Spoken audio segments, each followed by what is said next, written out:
South ইন্ডিয়াতে থাকার সময় প্রচুর পরিমাণে মেদু বড়া বা ছোলার যে ওরা ডালের বড়াটা করতো প্রচুর পরিমাণে খেয়েছি। তো আজকে আমি সেটারই একটা নতুন সংযোজন করছি বলতে পারেন। মানে আমি এখানে বিউলির ডাল আর ছোলার ডাল দুটোই হাফ হাফ করে নিয়ে সারারাত্রি ভিজিয়ে রেখেছিলাম। তারপর সকালে উঠে একটা মিহি পেস্ট করে নেবো। আমি কিন্তু কোনো জল দিইনি, আদা দিয়ে শুধু পেস্ট করে নিয়েছি।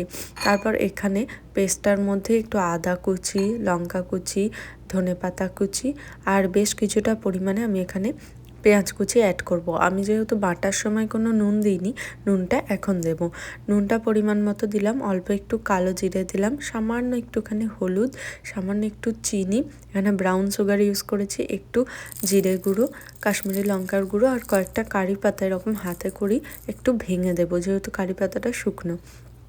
তারপর সব কিছু হাতের সাহায্যে একবার ভালো করে মিশিয়ে নিয়েছি আমি এখানে। এই যে সুন্দর একটা এই যে আমাদের ম্যারিনেশন রেডি হয়ে গেছে। এরপর গরম তেলে একে একে ছেড়ে দেব।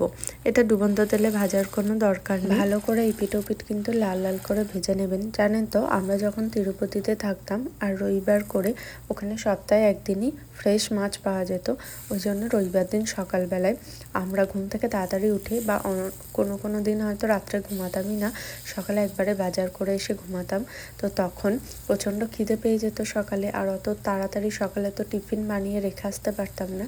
তাই তখন বাজার টাজার করে আমরা এগ ধোসা বা ইডলি বা পুরি যে কোনো কিছুই হোক খেতে যেতাম।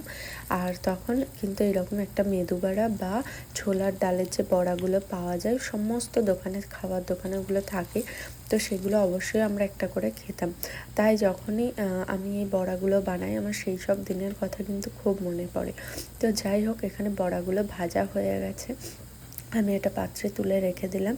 আর এটা আপনারা শীতের সন্ধ্যে চায়ের সাথে বা বাড়িতে যদি কোনো অতিথি আসে তাকেও সার্ভ করতে পারবেন, বা ডালের সাথে কি ভাজা খাবেন সেটা বুঝতে পারছেন না, তো তখন এটা করতে পারেন। এই দেখুন কতটা ক্রাঞ্চি, বুঝতেই পারছেন, প্রচণ্ড মুচমুচে হয় আর ভীষণ সুস্বাদু হয়।